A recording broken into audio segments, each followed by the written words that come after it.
Olá, seja bem-vindo mais uma vez ao nosso estudo bíblico, seja bem-vindo mais uma vez ao nosso estudo a respeito das doutrinas cristãs. Estamos dando sequência ao estudo da pneumatologia. Pneumatologia é o estudo da doutrina do Espírito Santo. É um estudo encantador e muito importante. Nós temos falado muito a respeito do Espírito Santo e hoje nós vamos dar andamento num tema muito interessante, um pouco mais acadêmico, mas que com certeza vai ser bastante interessante para você. Antes de nós prosseguirmos, vamos orar para que Deus abençoe este momento, abençoe esse estudo e que eu e você possamos ser enriquecidos com a graça e com o conhecimento de Deus. Então, onde você estiver, feche seus olhos, incline a sua cabeça em sinal de reverência à presença de Deus e vamos orar ao nosso Rei. Ó Deus Todo-Poderoso, bendito seja o teu nome, louvado seja o Senhor pelos séculos dos séculos, porque o Senhor é quem dá sabedoria aos sábios e ciência aos inteligentes. É o Senhor quem estabelece reis e remove reis, é o Senhor quem opera milagres e maravilhas, é o Senhor quem sustenta todas as coisas pela palavra do seu poder. E eu oro para que o Senhor possa me sustentar neste estudo, para que eu possa, Deus, ensinar de uma maneira virtuosa, aprovada, agradável aos teus olhos e dirigido pelo Espírito Santo. E que o Senhor possa abençoar cada pessoa que participa para que seja cheio da sua graça, do entendimento e da verdade e que possa conhecer a sua palavra. Abençoa cada um de nós e que o Senhor seja glorificado em nome de Jesus. Amém. Muito bem. Esse slide que aparece a você, a gente está passando por ele sempre para que você possa ter um mapa mental a respeito da doutrina do Espírito Santo. Nós a destacamos em 3 temas principais, que é o ser, a pessoalidade e a divindade do Espírito Santo, que nós já tratamos, a obra, o que o Espírito Santo faz e os dons. A obra do Espírito Santo consiste em caráter e capacitação, da qual os dons fazem parte. E o caráter, nós trabalhamos a respeito da transformação e do relacionamento de Deus com os não crentes e com os crentes. Nós falamos do processo de santificação, regeneração, a habitação do Espírito Santo e como isso transforma a pessoa humana. Nós falamos como o amor é a característica mais poderosa e virtuosa de todas e que ela é produzida pelo Espírito Santo. Uma evidência, portanto, de alguém saudável está ali, na obra, no caráter, nos frutos do Espírito Santo no interior de uma pessoa. Virtudes, frutos e, sobretudo, amor. Num outro aspecto, então, os dons do Espírito Santo é algo muito relevante também. E hoje nós vamos começar a trabalhar com eles, falando a respeito da temporalidade. Os dons são para hoje ou não? Mas antes disso, vamos para a nossa introdução e vamos ver algumas questões para preparar você para essa aula. Quem ou o que é o Espírito Santo? O que ele faz? A doutrina do Espírito Santo é uma das mais controvertidas na atualidade, seja por questionar o que é o Espírito Santo, se uma pessoa, coisa ou energia, questionar sua atuação, questionar sua manifestação, questionar a forma de se relacionar com ele. O Espírito Santo é um ser muito misterioso e que muitas pessoas não conhecem, que muitas pessoas não sabem se relacionar, não sabem que é uma pessoa, alguns acham que é uma energia, alguns acham que é uma força cósmica, mas muitos não o conhecem. Nós já tratamos sobre isso. Muitas pessoas não sabem julgar se uma pessoa é cheia do Espírito Santo. A verdadeira pessoa cheia do Espírito Santo tem o seu caráter transformado por ela. Paciência, benignidade, domínio próprio, altruísmo, amor. Não ter inveja, não ter ciúmes, não ser uma pessoa irritadiça, não ser uma pessoa que se alegra com a injustiça, não fazem parte de uma pessoa que ama verdadeiramente. E isso é aí que a gente consegue enxergar se uma pessoa é cheia do Espírito Santo ou não. Infelizmente, o Espírito Santo tem se tornado muito misterioso.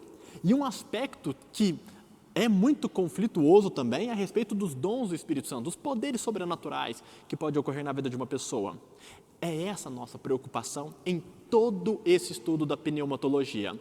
Descobrir o que é fato, o que é mito, o que é verdade, o que é mentira a respeito da pessoa do Espírito Santo. Quais são suas obras, quais são suas manifestações, o que Ele é, quem Ele é, para que, conhecendo de verdade, possamos fugir dos erros, das blasfêmias, das heresias, das falsas impressões, dos problemas e dos erros que existem em tantas igrejas, em tantas religiões que se dizem cristãs.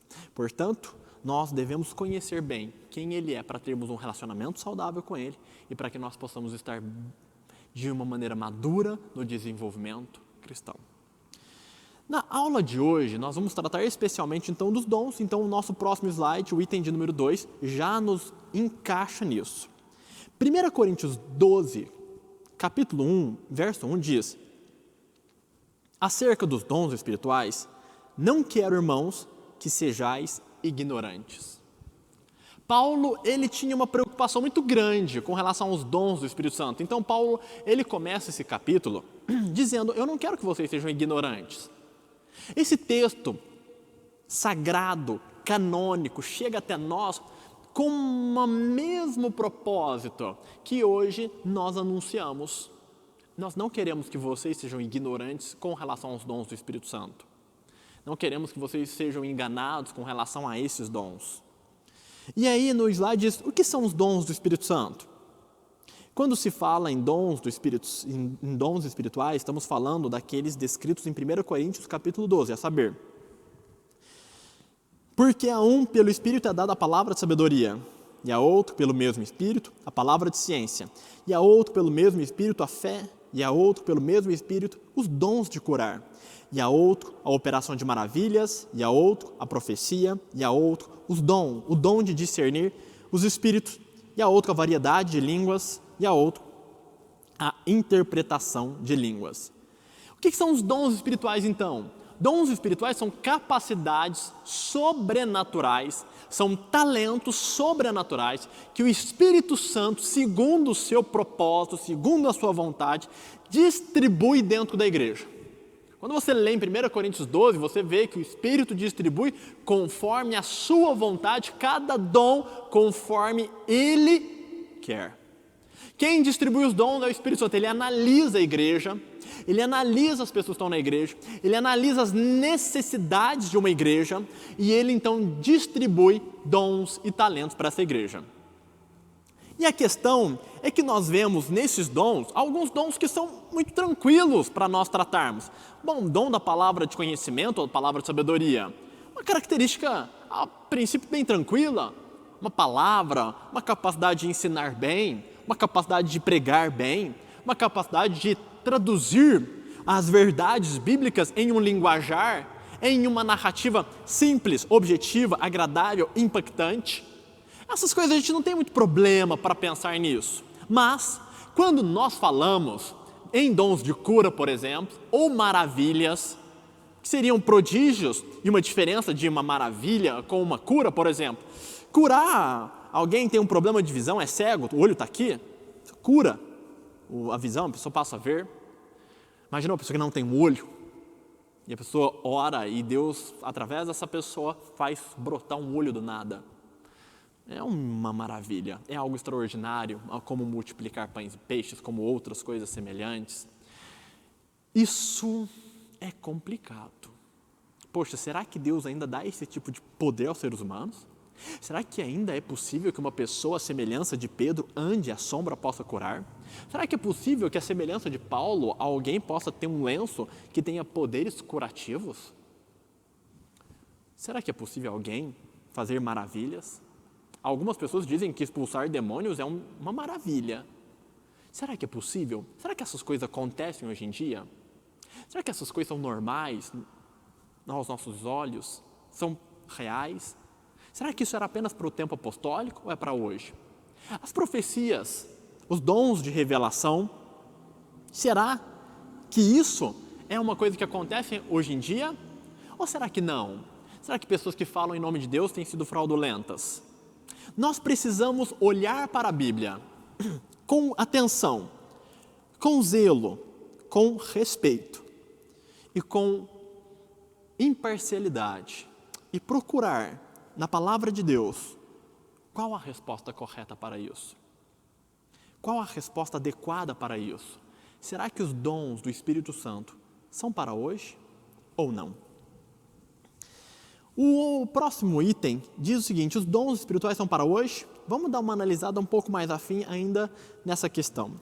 Os dons espirituais tornaram-se motivo de grande controvérsia, especialmente desde que a renovação carismática nas décadas de 1960 e 1970 levou a experiência dos dons para além das fronteiras do pentecostalismo clássico. Ao usar o termo carismático, refiro-me àqueles que aceitam e buscam a prática dos carismata, termo usado por Paulo para os dons espirituais. Não descrevo, portanto, um conjunto de ideias. Esse sentido do termo abrange cristãos de uma grande variedade de denominações, bem como igrejas independentes. Essas são as palavras de Kinner. As igrejas, durante toda a história, elas testemunham fatos naturais, normais e fatos extraordinários. E isso nunca foi um problema. Mas a verdade é que décadas atrás, esse movimento carismático, ele se desenvolveu e se tornou algo muito famoso e muito chamativo. E começou a se despontar em vários lugares do mundo, em vários países diferentes. Muitas pessoas ficaram em muita evidência e isso começou a chamar muita atenção. Porque algumas coisas maravilhosas pareciam estar acontecendo e algumas abominações também pareciam estar acontecendo. Ao mesmo passo que pessoas pareciam estar profetizando de uma maneira muito segura e muito gloriosa verdades eternas e eventos futuros, havia também uma multidão de outras pessoas que se diziam ser profetas, mas que falavam coisas que não se cumpriam, que não aconteciam, que não eram realmente verdadeiras. Ao mesmo tempo que algumas pessoas pareciam estar testemunhando a respeito de milagres, outras eram desmascaradas com falsos milagres e farsas, articulações enganosas e ardilosas, de negociações com pessoas fingindo enfermidade para então fingirem curas, até pessoas endemoniadas, não endemoniadas verdadeiramente, mas fingindo serem, para então se manifestarem livres desses males, para que aquela pessoa que expulsou o demônio pudesse ser uma dessas pessoas revestidas de poder e de autoridade. O movimento carismático desenvolveu, trazendo uma chama que em alguns momentos trazia calor, que aquecia os frios, aquecia os que estavam morrendo, mas por outro lado, destruía muitas pessoas. Aniquilava a fé e a esperança de muitas pessoas e colocava em xeque a verdade da Escritura Sagrada. E aí, começou-se a estudar muito a respeito. Poxa, estamos vendo pessoas profetizando. Algumas pessoas parecem profetizar e acontecer. Algumas pessoas parecem revelar coisas extraordinárias, que não há uma explicação, mas aconteceu e foi real. Mas tem outras pessoas que, pelo amor de Deus, têm falado tanta bobagem em nome de Deus, tantas loucuras em nome de Deus. Vamos analisar isso friamente com relação à Escritura. O que a Escritura fala? Que isso existe ou não existe? Se existe e aquilo é real? Existe e aquilo é falso? Não existe e todos esses são charlatões da fé? O que é? E a partir daí isso chamou muita atenção e começou a ser então alvo de muito mais estudo, de muito mais pesquisa, porque antes desse período você não vai encontrar tantas análises, tanto estudo, tantas investigações a respeito dos dons espirituais, mas depois disso você vai encontrar uma miríade desse tipo de estudo. E ainda nesse aspecto é importante chamar atenção a respeito de quê? De que há muita variedade, como está aí no slide, há muita variedade e diversidade entre os defensores. Normalmente pensa-se que calvinistas são cessacionistas, enquanto arminianos são continuistas. Vamos falar sobre esses termos. Mas a situação não é tão rígida quanto parece. Na verdade, é muito dinâmica. Há calvinistas continuistas como John Piper, Sam Storms, Wayne Grudem, D.A. Carson, entre outros, há arminianos cessacionistas como Jack Cottrell e outros. Ou seja, quando a gente vai falar desse assunto de se os dons são para hoje ou não tem muito de negócio de eu sou calvinista, então eu sou isso, eu sou arminiano, eu sou aquilo. Não é bem assim. É um outro tema teológico, com uma outra repercussão, com uma outra experiência prática, com uma outra realidade cristã para as pessoas.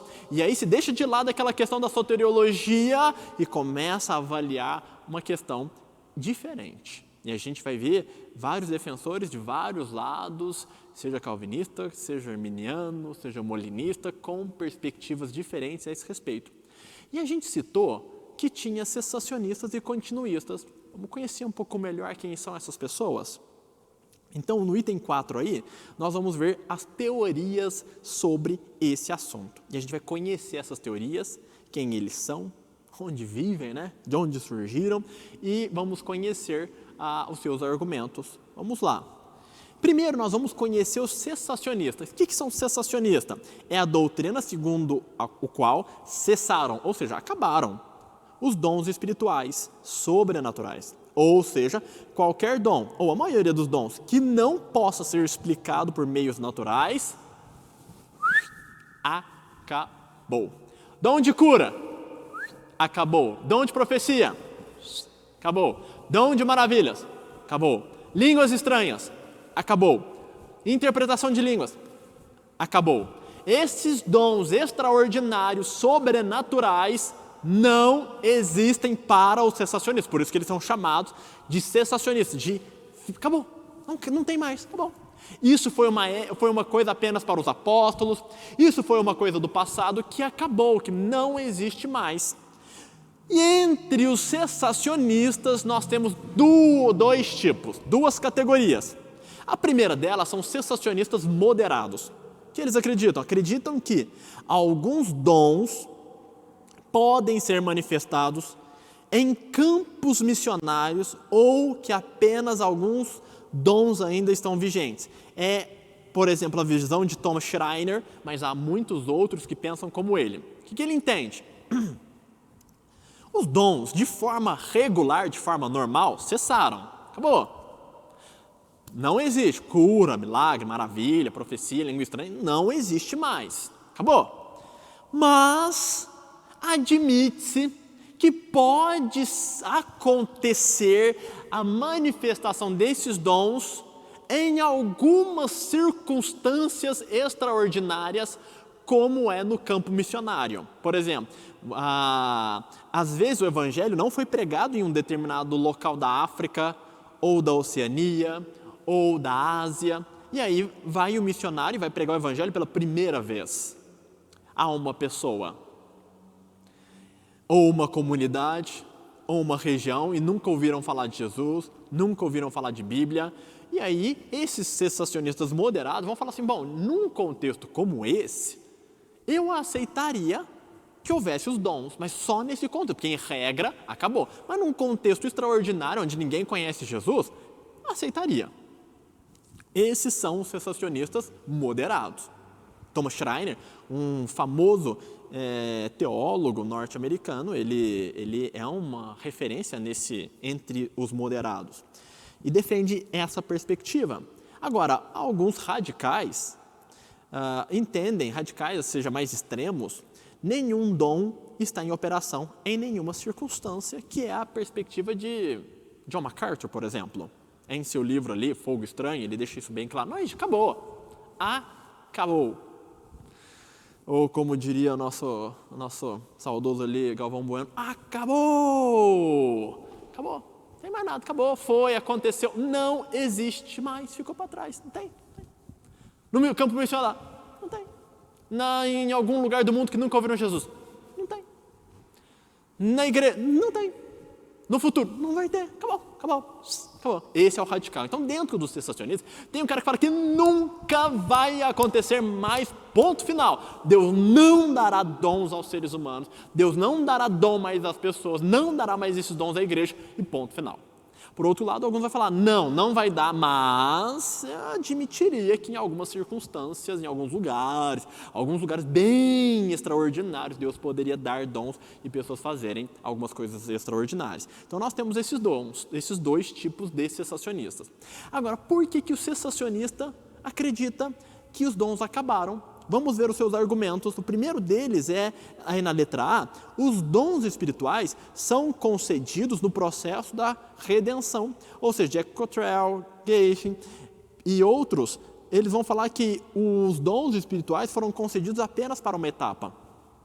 Eles vão entender que o processo da redenção, que envolve o nascimento de Jesus, a vida de Jesus, a sua paixão, morte, ressurreição, a redenção não termina, o processo de redenção, da revelação da redenção, não vai terminar nisso, não se encerra com a ressurreição, mas ela prossegue num outro ato que seria a concessão de dons espirituais, e que esses dons, eles estão aglutinados em apenas uma etapa da história humana, apenas para reforçar e tornar notória e inquestionável a obra de Cristo.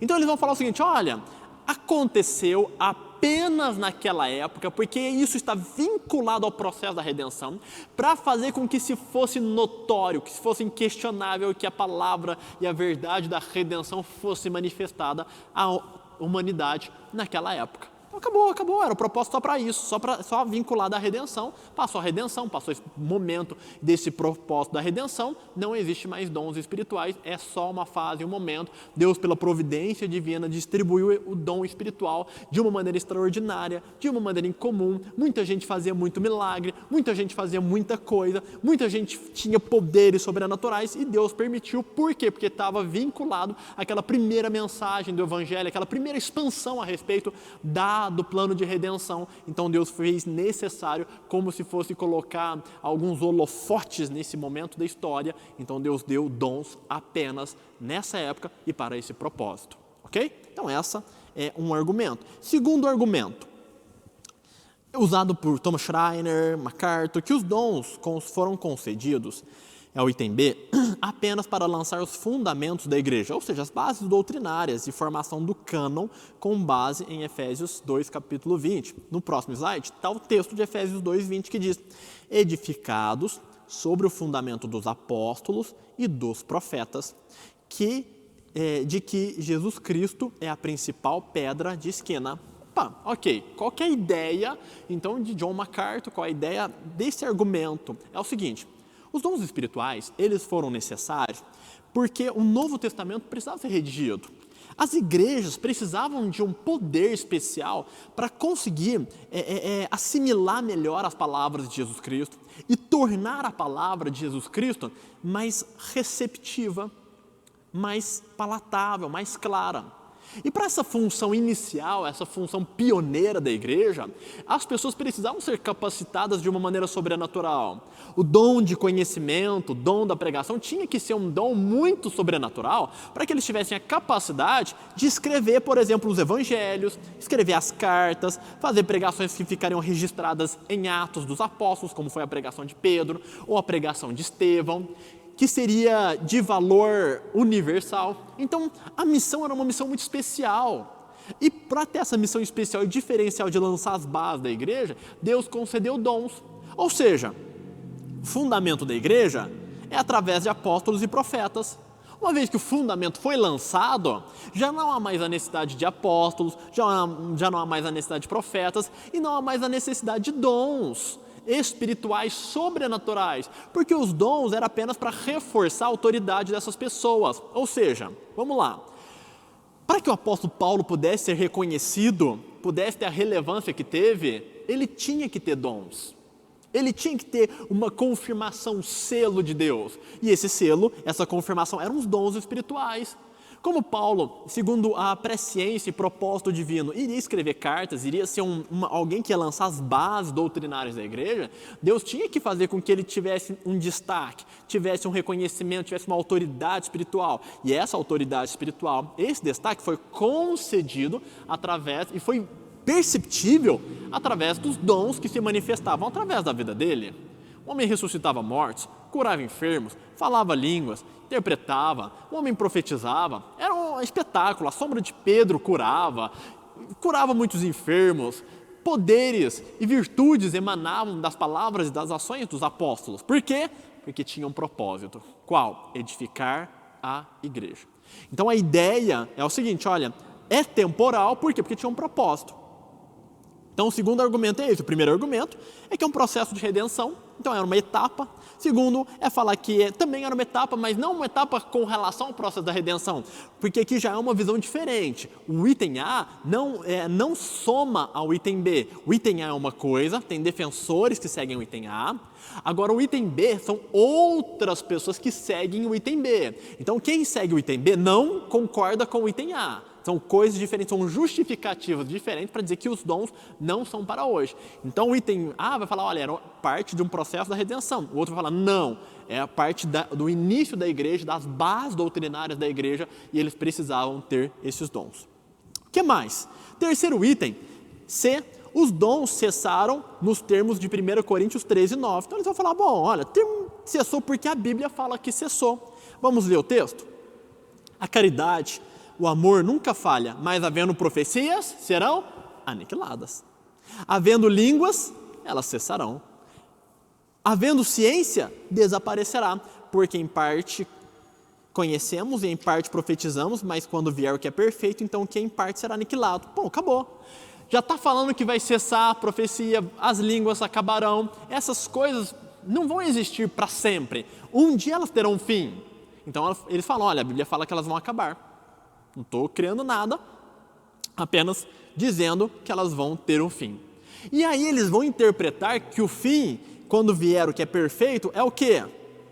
Essa base doutrinária é o cânon das Escrituras. O que é cânon? É a seleção dos livros do Novo Testamento, é escrever os livros do Novo Testamento. Então, quando terminou de escrever, quando reuniram os livros do Novo Testamento, já não tinha mais necessidade de dom. Acabou. Por quê? Porque a ideia é o seguinte, bom, uma vez que veio a palavra de Deus, uma vez que a Bíblia foi escrita, a vontade de Deus, o propósito de Deus foi revelado, quando Deus trouxe as profecias a João, através do livro do Apocalipse, acabou.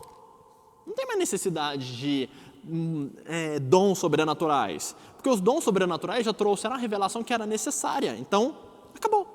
O que é perfeito? Veio o que é perfeito. O que é perfeito? A palavra de Deus, a Bíblia. Uma vez que a Bíblia veio, já não há mais necessidade de dons, não há necessidade de manifestações sobrenaturais, nem de revelações, nem de profecias, nem de um conhecimento sobrenatural, nem de uma sabedoria sobrenatural, porque a palavra de Deus está aqui e agora todos têm acesso às necessidades, ao conhecimento que é preciso através da palavra de Deus. Acabou. Então, o terceiro argumento é cessaram com base, usando o texto de 1 Coríntios, capítulo 13, verso 9. Muito bem. Quarta característica. A vigência dos dons carismáticos apenas serve para a propagação de heresias sob o fundamento da experiência sobrenatural. Bom, as pessoas que são cessacionistas, elas têm uma preocupação. Eu vejo essa preocupação nessas pessoas. Qual é a preocupação? É o seguinte, as pessoas estão falando, olha, assim diz o Senhor, faz A, faz B, faz C, faz D, Deus me revelou que você deve fazer isso, abrir uma empresa, fechar uma empresa, casar, descasar, unir, desunir, amar, odiar, e a gente tem visto muitas pessoas perversas, muitas pessoas que são anticristãs, usando o nome de Cristo, usando o Espírito Santo para promover-se a si mesma. Não, eu estou falando porque o Espírito Santo me revelou. Pode fazer isso. O Espírito Santo falou comigo. E o tempo passa e você descobre que era mentira. E aí esses cessacionistas vão falar, essa porcaria desses dons, não os verdadeiros, mas esses falsos, esses dons aí, porque os verdadeiros cessaram, esses dons atuais, é tudo falsidade. É tudo mentira, que só serve para propagar heresia. Só serve para propagar engano. Só serve para propagar erro. Só serve para servir de manto àqueles que que querem usar Deus para impor doutrinas de homens ou para trazer um impacto falso. Então, bem da verdade é que muitas pessoas sim fazem isso. Há muita heresia baseada em assim diz o Senhor. Há muita mentira através dessa fala Deus falou para mim, Deus me revelou. Há muita safadeza, sim, com base em uma manifestação de um dom sobrenatural. Então, essa é uma preocupação incômoda que o cessacionista tem. Ele fala, poxa, isso não é de Deus, não. E uma maneira de você... e essa preocupação é muito clara, por exemplo, especialmente nas palavras de MacArthur. Ele vai deixar claro que a maneira de acabar com esses falsos profetas, uma maneira de aniquilar esses falsos profetas atuais, é simples. É só deixar claro que os dons não existem mais. Se os dons não existem, qualquer um que disser assim diz o Senhor, ou Deus me revelou, você descarta completamente. Então a ideia, a preocupação em proteger a sanidade da igreja, em proteger a boa ética da igreja, é dizer que os dons acabaram de tal maneira que ninguém, a partir desse momento, pode dizer, Deus falou comigo. A única coisa que vai valer é a Bíblia. A única coisa que vai valer é a regra de fé. A única coisa que vai valer são as Escrituras. Esse tema de Deus falou não vale. Por quê? Porque os falsos profetas usam essas coisas para propagar suas heresias. Deus me revelou, Deus trouxe, Deus falou, Deus isso, Deus aquilo outro, e você nota que aquilo está errado, mas alguém vai enganar um monte de gente porque diz que Deus revelou. Então uma preocupação cessacionista é uma preocupação prática nesse aspecto, não tem muito a ver com a escritura em si, não é um versículo bíblico, mas é uma preocupação na prática. Na prática, o que tem de falso profeta é assustador. Então eles vão falar, olha, isso é tudo mentira. Por quê? Porque não existe dons. Quinta preocupação, quinto argumento de um cessacionista é o seguinte, sola scriptura. O que significa? É um termo latim que significa apenas a escritura. E por que esse termo foi cunhado e qual é o valor desse termo?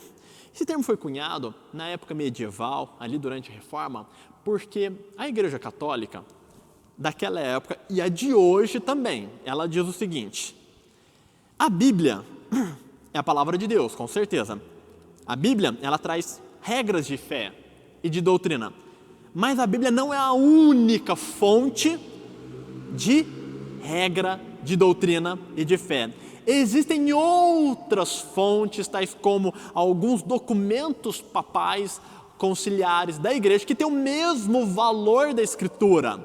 Há mestres, doutores que vieram depois da composição da Escritura e que também são tão válidos quanto estes. Tá? E aí, em certos aspectos, muito da igreja católica na época medieval se baseava muito mais em outras coisas do que a própria Bíblia para formatar suas doutrinas. Assim como no purgatório, a doutrina do purgatório. E aí, os reformadores, os primeiros falaram, olha, gente, esquece essas coisas institucionais. Gente, esquece essas doutrinas de homem, esquece essa doutrina da igreja, chega porque o Papa falou, porque o Bispo falou, porque o Arcebispo falou, porque o Cardeal falou, chega gente, vamos ver o que a Bíblia fala, só a Escritura. Estamos fartos do que esses líderes estão falando, estamos fartos com o que esses papas estão falando, estamos fartos desses papas contradizerem uns aos outros e mudarem suas perspectivas e quererem estar acima da Escritura. Chega, basta desses líderes religiosos que falam por si mesmos, eu quero e deve valer a pena a Escritura, ok? E aí lá na Idade Medieval, então foi uma rejeição a doutrinas humanas, institucionais e um retorno a colocar a palavra de Deus como o mais importante, a regra de fé. E aí o que acontece? Alguns vão dizer que está escrito aí no item E, sola escritura, a Bíblia é suficiente no sentido de que não há espaço para a manifestação dos dons carismáticos. Eles vão falar o seguinte, gente, esquece isso, esquece esse negócio de dons, não precisa de dons, não é necessário nenhum dom. Você quer que Deus revele alguma coisa? Abre a Bíblia. Você quer que Deus fale alguma coisa? Leia a Bíblia. Você quer ter uma direção, uma profecia? Vai para Jeremias, vai para a Escritura Sagrada. A Bíblia é suficiente, não há nenhuma necessidade de profecias, revelações, dons sobrenaturais. Não há nenhuma necessidade dessas coisas. Por quê? Porque tem a palavra de Deus e só a Escritura é suficiente. Não quero saber o que o fulano falou, não quero saber se Deus falou com aquele pastor, não quero saber se Deus falou com aquele profeta, não quero saber se Deus falou com alguém, não quero saber se teve um sonho, não quero saber se teve uma visão, não quero saber se teve alguma revelação, não me interessa o que Deus, entre aspas, as pessoas vão dizer, o que Deus possa ter revelado. O que me interessa é apenas o que está na palavra de Deus, o que está na Bíblia. O resto não tem nenhum valor para mim, porque isso acabou. Só precisamos da Escritura Sagrada e apenas a Escritura Sagrada. O resto não tem valor, sola a Escritura. Então, assim, essa doutrina, o cessacionista, a preocupação vai ser, olha, só a Escritura, nada mais, nada mais. Então, não há necessidade, nem existem dons. Por quê? Porque a palavra, a Bíblia, é suficiente. O que mais? F. Muitos dons não se veem na prática. Então, eles vão falar assim, olha, cadê? Cadê gente com dom de cura para ir nos hospitais e curar os enfermos? Cadê os profetas que anunciam coisas futuras de uma maneira extraordinária e que tem se cumprido? Cadê? Cadê pessoas que fazem maravilhas? Eu quero ver, quero tocar, eu quero ter acesso. Eu quero ver lá no YouTube o cara lá curar o enfermo, eu quero ver lá na rede social uma gravação verídica, séria, clara, indubitável de um morto ressuscitar. Eu quero ver eu quero ver por que eles têm esses dons e não usam então em benefício de todos. Se eles têm esses dons e não usam esses dons, tendo tantas pessoas necessitadas, ou eles não têm o dom, ou eles são perversos para não disponibilizar. Então, veja só, o argumento é, não tem na prática. Se não tem na prática, essa é uma evidência de que os dons acabaram. Ah, o fulano falou que tem dom de curar. Beleza, vai lá na Santa Casa de Misericórdia. Vai numa casa de leprosos. Vai num asilo. Há um monte de gente enferma precisando desesperadamente de uma cura. Vai lá. Não vejo. Mas não existe. Então quem fala ter esse dom, que se apresente agora. Quem fala ter esse dom, que se revele agora. Já que você tem um dom, não tem um dom, vai lá então. Ou você não tem compaixão pelas pessoas. Ou você não tem amor por essas pessoas. Então, o cessacionista vai falar, não existe isso na prática. Já que não existe isso na prática, não tem na realidade. Acabou, passou, ficou para trás. Então, dons de língua. Alguém falando em língua estranha, vamos dizer, numa perspectiva de idiomas estrangeiros. Nunca vi alguém pregando e falando ao mesmo tempo, uma pessoa que não conhece, por exemplo, mandarim, falava mandarim. Nunca vi alguém que nunca falou alemão, nem sabe como falar alemão para uma plateia alemã.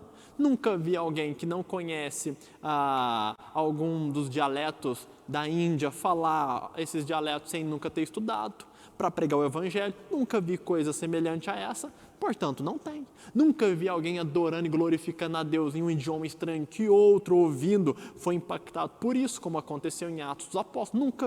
Nunca vi um registro, nunca vi algo realmente provável sobre isso. Então, por não ver, o argumento é, não vejo, então não tem. Último argumento do cessacionista é o quê? Distanciamento da Bíblia. E aí o argumento é o seguinte, os dons do Espírito Santo, esses dons, especialmente o dom de profecia e o dom de revelação, é um dom que tem feito muitas pessoas a perderem o interesse na Bíblia. Porque se elas têm alguma dúvida sobre como proceder em determinada circunstância, elas não estão recorrendo mais à Bíblia. Elas estão se recorrendo ao quê? A um profeta. Estão se recorrendo a alguém que possa revelar. Eu estou com dúvida se eu abro um negócio ou não. Vai lá, conversa com o profeta. Não fala para orar, não fala para ler a Bíblia. Nossa, eu estou com um problema na minha casa e eu não sei como resolver, eu estou com um problema no casamento. Vai lá, conversa com o profeta vai te revelar qual que é o problema. Não estimula a pessoa a ler, não estimula a pessoa a orar.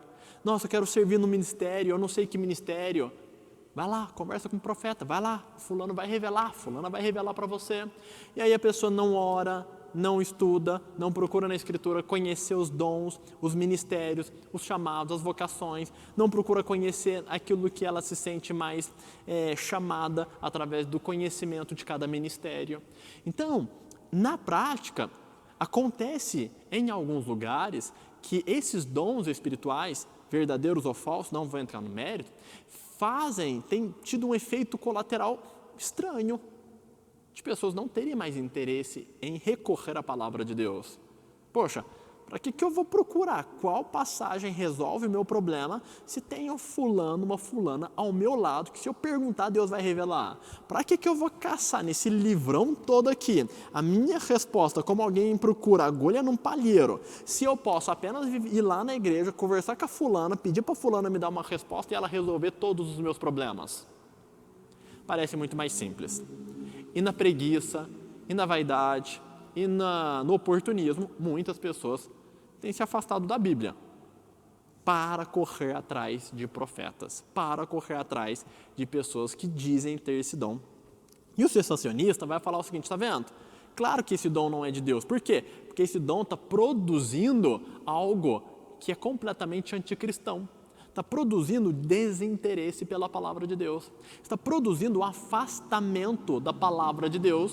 Jamais poderia ser algo bíblico, cristão, saudável, alguma coisa que faz com que a palavra de Deus perca a primazia e perca o seu valor. Portanto, o distanciamento da Bíblia é um outro argumento. Então eles vão falar, os cessacionistas vão dizer, não existe dons. Por quê? Porque esses dons, eles não cumprem um propósito saudável. Esses dons estão afastando, estão distanciando as pessoas da palavra de Deus.